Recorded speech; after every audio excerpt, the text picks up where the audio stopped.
Hi everyone and welcome to Linus Nate TV here on YouTube. Today is Thursday, the 28th of May 2025.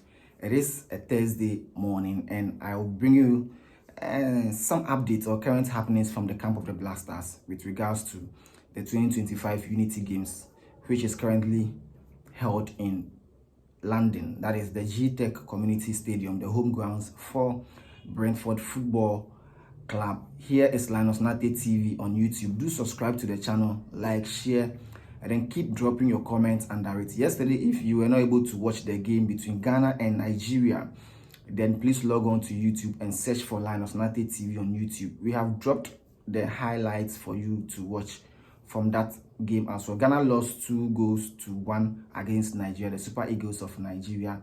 They scored first 2 goals as early as the 20th minute, and then in the second half, Brandon Thomas Asante, who is a player for Coventry in the Championship, pulled one back for Ghana, but quite unfortunate we were not able to draw level with the Super Eagles of Nigeria. So now let's go deep into that game, and then we'll bring in some few observations that we have critically analyzed from that game as well. So Ghana lost to Nigeria, so we'll be fighting for a third place against Trinidad and Tobago. They also lost to Jamaica 3-2 yesterday, and so a day before yesterday, sorry. And so because of that, so that means Jamaica will face Nigeria for the ultimate, that's the final, and then Ghana will take on Trinidad and Tobago for the third place as well. So it is what it is. Now yesterday, like I stated earlier, we lost 2-1 against Nigeria, but here are some few takeaway points that I observed from the game yesterday. Prior to the game, when the starting lineup came, we went for a 4-3-3 formation. That is a 4-3-3 formation, and a triangle formation where you have 4 center backs or 4 defenders. 4 defenders. The center backs, the 4 and 5. The right back and then the left back as well, and then you have 3 central midfielders, 1 who providing shield for the defense lineup, and then 2 will operating from the wings as well, and then the 3 forward, 1 as a center man, and then 2 supporting strikers as well as the wingers. So it's a 4-3-3 formation. So you have 3 forwards, 3 midfielders, and then 4 defenders. But in the second half, we switched to a different formation where we saw players like Razak Simpson of Nations FC moving deep into central defense to partner Stefan Ambrose. So my first point I'll be looking at is the defensive pair of Stefan Ambrose and then Razak Simpson. It didn't just work in the second half for us. We saw how the 2 players were struggling to even cover their lines. They were not too sure who will be the last man who will cover for the other person, or who even do the tackling, and then the last center back will be free. And so it was very, very difficult for us. And so we saw initially when the game started, Razak Simpson was part of the 3 midfielders, but in the second half, when Coach Otto made some few changes to the setup, we saw him moving back to his natural position, that is the center back, where he plays at during his days at Nations FC. So he was pairing Stefan Ambrose as the 2 center backs, and then we saw Gideon Mensah maintaining his spot as the left back, and then Mumudu Karamadin, who started as the right back, was taken off, and then Caleb Rienchi was brought in as the right back. And so it is the first time Stefan Ambrose and then Razak Simpson are playing together, so there was no cohesion. The communication was a bit poor and made it quite difficult for goalkeeper Benjamin Asare to one way or the other communicate and even run out of his area to grab ball. So I think going forward, Coach Otto shouldn't commit that error. I mean, we have seen the combination or the pairing between Salisu and then how do you call it, Alexander Jiku, solid pairing. And so I would always advise that if Coach Otto wants to come up with a new pairing, that it should be a new player and a more advanced player or an experienced player. So it can be Stefan Ambrose and then Mohamed Salisu, or Stefan Ambrose and then Alexander Jiku, or even possible Razak Simpson and then Mohamed Salisu, or Razak Simpson with Alexander Jiku, so that it will be it will be very balanced. We won't have inexperience at the heart of defense, which will cause us a lot of problems. But if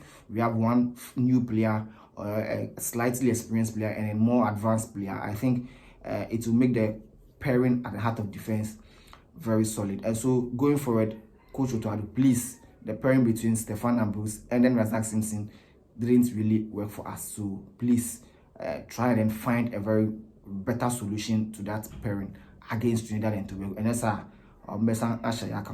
now another point that I also took from the game was one player who brought in so much energy, so much effort. He was all over the field. I think the young chap called Caleb Irenchi, who plays for Nordsjælland FC in the Danish Super League or the Danish League as well. I mean, he came in the second half, and then we saw how he was running the flanks up and down. He has a lot of energy, so he was able to support the attack, and then he was also able to fall back when we are defending our line. So I think defensively he was good, attacking wise too he was good, and then offensively too he was there. He has so much energy. His tackles are very good. I mean, his tackles are always on point, and I think he's one chap that we have to critically pay attention to. If Ali Dusedu is not really into the picture, then I think we should start considering Caleb Irenchi for that right back position. And I think yesterday when he came on, he was very, very solid. He has been the talk of town from most Ghanaians who did watch the game in Ghana and then in the UK as well. So that is it. Now, the next point I wanted to look at is Kwame Opoku, and then Kwame Opoku of Kumasi Asante Kotoko, who started, and then Brandon Thomas Asante, who plays for Coventry, who also was introduced in the second half. I mean, clearly when you compare two players or both players, Kwame Opoku has the numbers. Kwame Opoku joined Kotoko in the second round of the Ghana Premier League. He has played 16 matches and then he has 9 goals, compared to Brandon Thomas Asante, who plays in Championship, one of the toughest leagues across Europe. That is the second tier of the English Premier League as well. He played 38 matches, he scored 4 goals, and then he provided 7 assists. So clearly, in total, his goal contribution is about 7. And then if you compare Kwame Opoku, who has 9 goals, I think per numbers, Kwame Opoku is much more ahead than Brandon Thomas Asante. So on any given day, I mean, every coach would want to give the local player an opportunity to see. And if you look at Kwame Opoku's rating in the first half, he had 4.1, which clearly tells you that his contribution was much more. But quite unfortunate, he didn't register his name on the goal card or goal sheet as well. So I think going forward, we have seen that Brandon Thomas Asante is likely to be a starter ahead of Kwame Opoku. He scored the only goal for Ghana as well. He came in the second half. He converted nicely from an assist from Gideon Mensah, and then we got that 1 goal from him. So for me, I think that going forward, Kwame Opoku is not a bad player, but the effort and then the energy we saw from Brandon Thomas Asante up front, I think Brandon Thomas Asante should start ahead of Kwame Opoku in our last game against TNT as well. So that is another takeaway point that I have observed from there. I mean, per numbers, Kwame Opoku will always have the nod ahead of him. Not because Kwame Opoku is extremely good, but we are talking about numbers. 16 goals, 16 games, 9 goals, compared to 38 games and then 4 goals and 3 assists. I mean, clearly Kwame Opoku has the numbers. But in terms of somebody who has to prove a point, I think Brandon Thomas Asante did that when he came on the second half. And then we saw his energy, we saw his pace up front, pressing the back line of Nigeria, and then he had that goal as well. The next point I want us to look at is Abdul Samed Salis. I mean, you are a very good player. There are certain things that you should try to avoid when you're on the pitch of play. I mean, professionalism is key. Sometimes it is not only about the talent, but your responsibilities on and off the pitch also plays a huge role in your career as a footballer. And I think one thing that he's lacking is that professionalism on the field. I mean, when there are infringements or when there are fouls and then the referee do blow his whistle, the first thing you are supposed to do once you approach the referee is to place your hands behind your back as a professional player. That very moment, what the referee sees in you is the professionalism, the respect you have for him as the center man of the game. You don't decide for.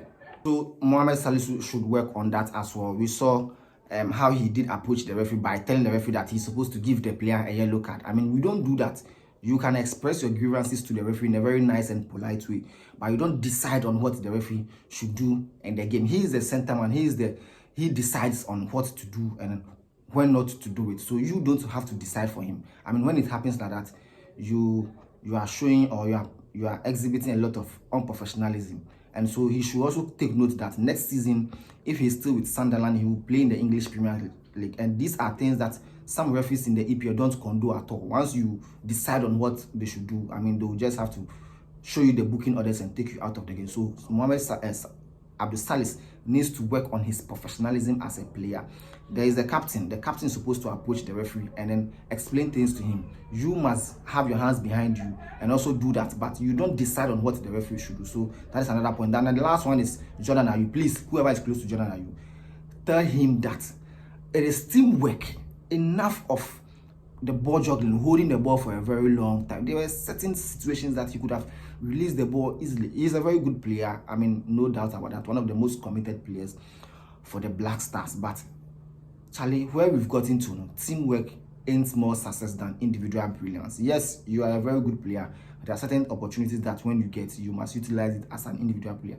But in situations where the team is trailing behind, I mean, we have to play as a team. So whoever is close to him, catching is a selfishness. That is one thing that most Ghanaians have been saying about Jordan, and I don't think it is good for him. Next season, he will be playing in the championship for Leicester City. They got relegated at the end of the 2024-2025 season. So these are some few takeaways from the game against Nigeria yesterday. The Black Stars of Ghana will take on Trinidad and Tobago for a third place on May 31st at 4:30 p.m.